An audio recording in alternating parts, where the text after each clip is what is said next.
天气越来越好，是非常适合骑车的日子。但我们在骑车的过程中，难免会遇到一些突发的状况，这时候可能需要一些随身的维修工具来帮助我们进行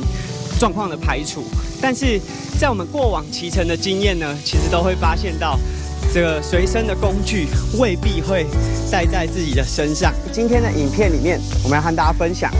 傅绿叶 Furious 他们推出的工具棒。为什么说是工具棒呢？因为过去我们的随身工具，无论是折叠的还是一整组六角扳手，它可能都蛮大的。那这次的工具棒把所有的工具整合在一支小小的棒子里面，携带上会非常的方便。我们先针对它的功能来和大家分享。以阿根手上的工具棒来说，它包含了我们常见的六角工具3号、4号、5号、6号，以及万一你遇到链条故障的时候所需要的打链器，或者是你用了无内胎的补胎工具，都在这么一支小小的棒子里面可以涵盖进去。那另外，在它的工具上端呢，有一个螺纹的旋钮，用 CO2 的气瓶，你可以把这个 CO2 的气瓶固定在工具棒上，它就会变成一整支比较方便携带的工具棒。另外一支的工具棒里面包含了我们万一要维修内外胎的时候的挖胎棒，以及快扣工具。那这样子的一组工具呢，大家可能会想说，这可能还是没有办法解决我外出忘记带维修工具的困扰。如果你在水壶架侧面锁上这个快扣板，你就可以把工具棒呢固定在水壶架侧边。那当然，有些车友可能会在侧边带上打气筒，这时候这个空间就没有办法被使用。所以，假设你是使用登山车的车主，在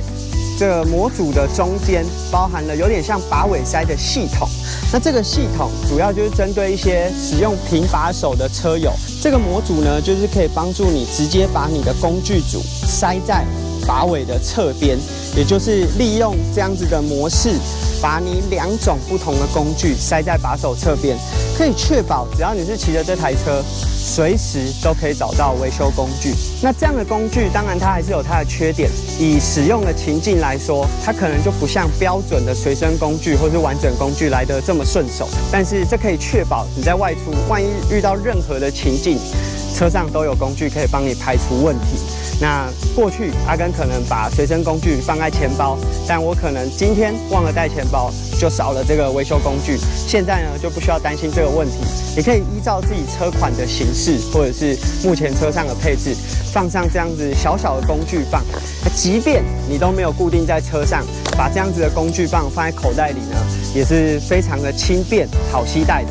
那这几年我们发现，大家可能使用专用的尾灯，它需要跟坐垫做整合，那坐垫做工的位置就没有办法绑上你的坐垫包。但假设你有多余的空间的话，傅绿叶也有推出了捆绑模组，你可以把你的内胎和这2支工具棒固定在坐垫的位置，那你就可以解决你大部分的维修状况。我觉得假设你不是一个所有维修技巧都会的人，但你在团体当中还是可以准备一组，你可以确保说至少你带上的工具，假设有人有这个技能，他也可以帮你排除。那这是今天的分享。假设你对这样的产品是有兴趣的，在下方的文字连结我们会放上一个团购表单，到7月31号，2022年的7月31号都可以参与团购。这是我们今天的影片。如果对我们影片有兴趣呢，可以订阅我们的节目。那我们下集影片见，拜拜。